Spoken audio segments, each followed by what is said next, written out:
먼저 외환시장 새벽 2시까지 열어달라고 했는데 와우, 드디어 열렸네요. 가장 중요한 조건 중에 하나를 외환 새벽 2시까지 열어달라고 했는데 결정됐습니다. 결국 이것의 의미는 뭐냐면은 한국 채권은 매력도가 더 올라갔다.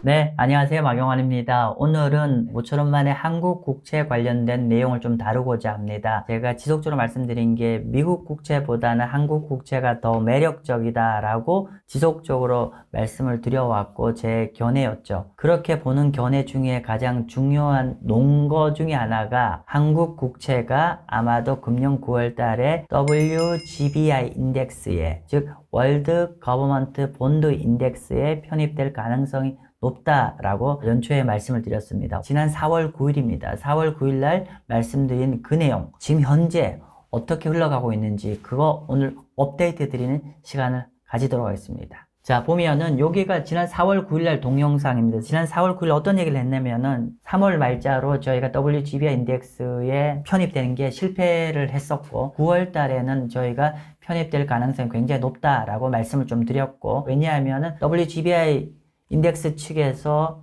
가장 중요하게 요구하는 두 가지 사항이 있는데 그 두 가지 사항이 아마도 9월달 이전에 요구하는 개혁 내용을 아마 충족할 거기 때문에 9월달에 WGBI 인덱스에 편입될 수가 가능성이 높다라고 그때 말씀을 좀 드렸습니다. 현재 우리가 WGBI 인덱스 관련해서 로드맵은 이렇게 했죠. 그때 말씀드렸지만 한국은 먼저 보통 본지수에 편입되기 전에 워치리스트에 먼저 편입이 됩니다. 본 편입되기 전에 한 2년 전에 편입된다라고 말씀을 좀 드렸습니다. 그래서 한국이 WGBI 인덱스의 워치리스트에 언제 편입됐냐면 22년 9월 달입니다. 통상적으로 워치리스트에 편입되고 본지수에 편입되는 게 평균 한 2년이 걸렸어요. 그러면 그 2년이 금년 9월 달이 되죠. 그래서 실제로 우리나라보다 먼저 편입됐던 나라가 어디냐면은 중국과 이스라엘이었는데 이들 나라도 워치리스트에 편입되고 2년 뒤에 실제로 편입이 되었습니다.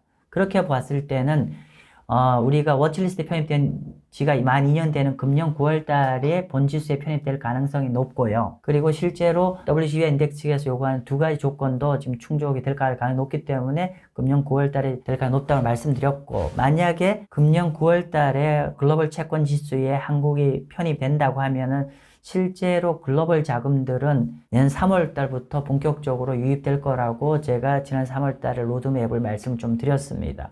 그리고 그렇게 만약에 우리 금년 9월 달에 WGBI 인덱스가 편입이 된다라고 하면은 실제로 어떤 국내 국채의 자금 유입 효과를 추정한 자료인데 그때 제가 말씀드리기를 영어로 한 60빌리언 정도 편입될 거라고 말씀을 좀 드렸습니다. 지난 3월 달 대비해서 원화가 더 약세로 갔죠. 그러면 결국은 이 60빌리언이 원화로 환산하면 80조 원 이상의 엄청난 자금이 한국 국채 시장에 들어온다라고 볼 수가 있을 것 같습니다. WGBI 인덱스가 돼서 한 80조 원 이상 한국 국채에 들어온다고 하면은 결국은 한국 국채 시장에 새로운 수요처가 발생하기 때문에 한국 채권 투자자들 입장에서는 굉장히 굿뉴스가 되겠죠. 우리 구독자님들 이제는 채권의 어떤 메커니즘을 너무 잘 아실 거니까 이 WGBI 인덱스에 한국이 편입된다는 의미가 어떤 건지 너무 잘 아실 거예요. 여기까지가 제가 지난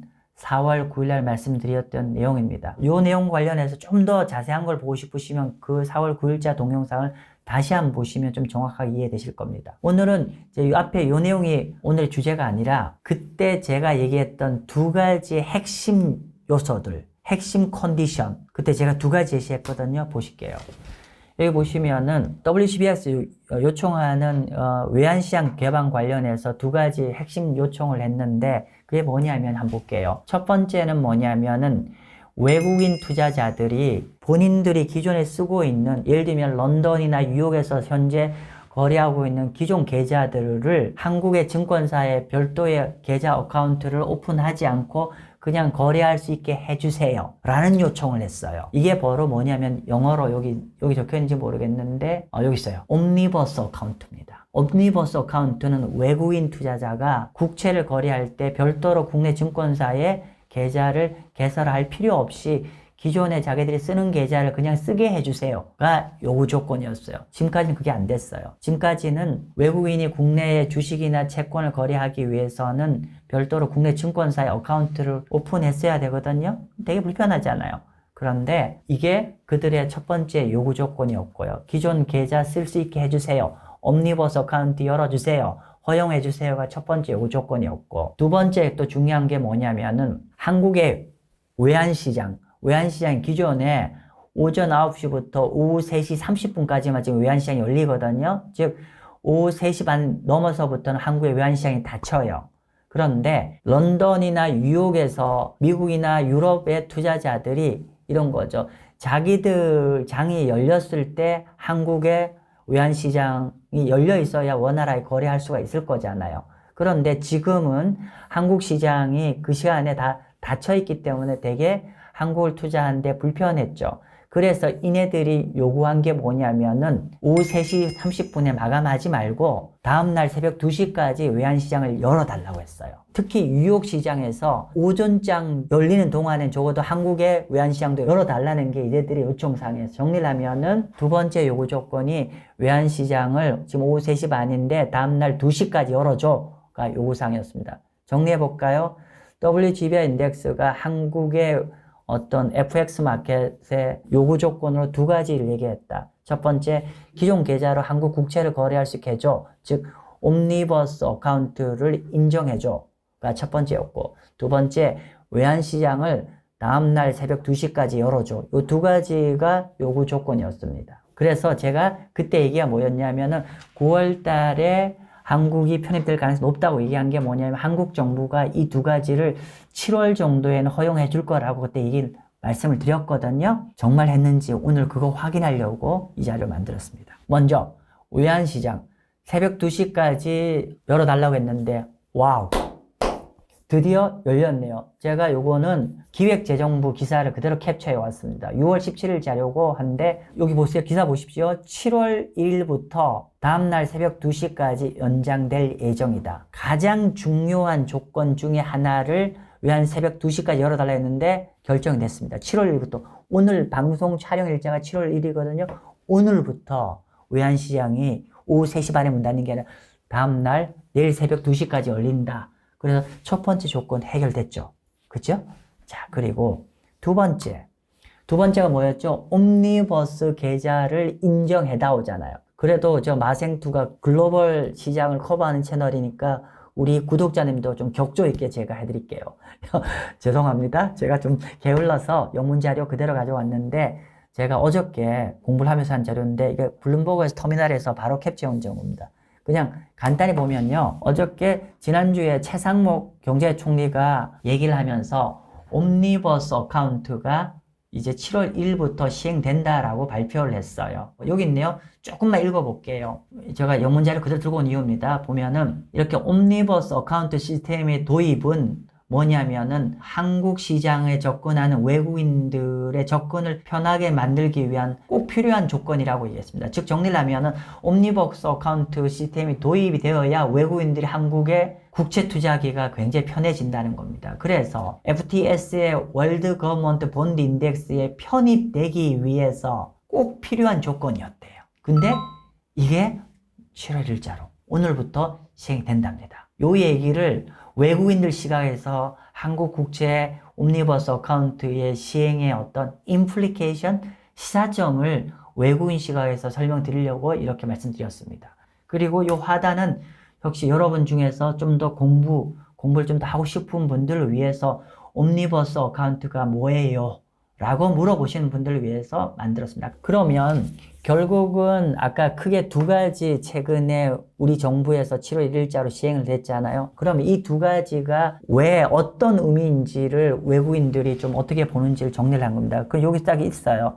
메뉴에 헤드라인 딱 있어요. Korea's back office is ready for bond index inclusion proceed. 즉 뭐냐면은 외환시장을 2시까지 연장하고 그리고 옴니버스를 어카운트한 것들이 결국은 외국인이 국채 거래하고자 할 때의 어떤 오퍼레이션의 편의성을 얘기하는 거거든요. 그럼 오퍼레이션은 결국 백오피스라고 합니다. 우리가 백오피스는 투자자산을 거래하고자 할 때 뒤에 오퍼레이션을 편하게 만들어주는 거를 우리가 백오피스 기능이라고 하는데, 결국 이렇게 백오피스 기능을 바꾼 거는 결국은 한국이 국채 지수에 편입되고자 한 어떤 노력이다. 그렇게 보시면 될 것 같고요. 그리고 여기는 어떤 얘기냐면은요, 좀 재밌을 것 같아요. We are fully ready라고 하는 건 뭐냐면, 이거는 한국의 증권 예탁원 이사장이 외국인 해외 언론하고 인터뷰한 내용입니다. 한글로 제가 직역할게요. 직역은 좀 잘합니다. 그냥 하면은 우리는 지금 완전히 준비가 되어 있대요. 뭐냐면은 당신들이 이렇게 어떤 거래를 하는데 좀 편안하게 할 완전한 현재 준비를 되었고, 그래서 이게 뭐냐면 한국 금융시장 인프라를 굉장히 편하게, 그리고 여기는 efficiency and safety, 결국은 한국의 외국인 투자자들이 거래를 하기 편하게 하기 위해서 외환시장을 확대하는 정책이라든지 또 거래 시간도 확대하고 옴니버스 어카운트도 만드는 이 모든 것들이 결국은 WGBI 인덱스를 우리가 성사를 시키기 위해서 조건을 한다는 얘기고요. 객관적으로 한번 말씀드려보죠. 우리 정부에서 지금 현재 필요한 게 뭘까요? 일단은 외환이 환율이 많이 밀리고 있잖아요. 그러면 WGBI 인덱스가 된다고 하면은 큰 그림에서 신규로 원화 매수 자금이 많이 들어오기 때문에 환율 안정에도 도움이 될 거고요. 두 번째로 한국의 국제시장을 놓고 본다고 했을 때 아직은 미국의 영향권 때문에 정책금리를 인하는 하긴 좀 어렵지만 어쨌건 간에 외국인 매수세가 들어와 준다면 한국의 채권시장도 굉장히 안정화될 수 있기 때문에 한국 정부는 WGBI 인덱스를 한국에 편입되기 위해서 적극적으로 지원하는 일환이라고 이해하시면 될 것 같습니다. 저희는 현재 WGBI 인덱스에 편입되는 거에 있어서 가장 중요한 두 가지 요건을 제가 4월 달에 말씀을 드렸는데, 결과적으로 오늘 7월 1일자에 보니까 이 두 가지가 드디어 조건이 충족이 되었습니다. 9월 달 한국 WGBI 인덱스에 편입될 가능성은 굉장히 좀 더 높아졌다라고 볼 수가 있고요. 결국 이것의 의미는 뭐냐면은 한국 채권은 매력도가 더 올라갔다 라고 말씀드릴 수 있을 것 같습니다. 네, 오늘은 여기서 마치겠습니다. 감사합니다.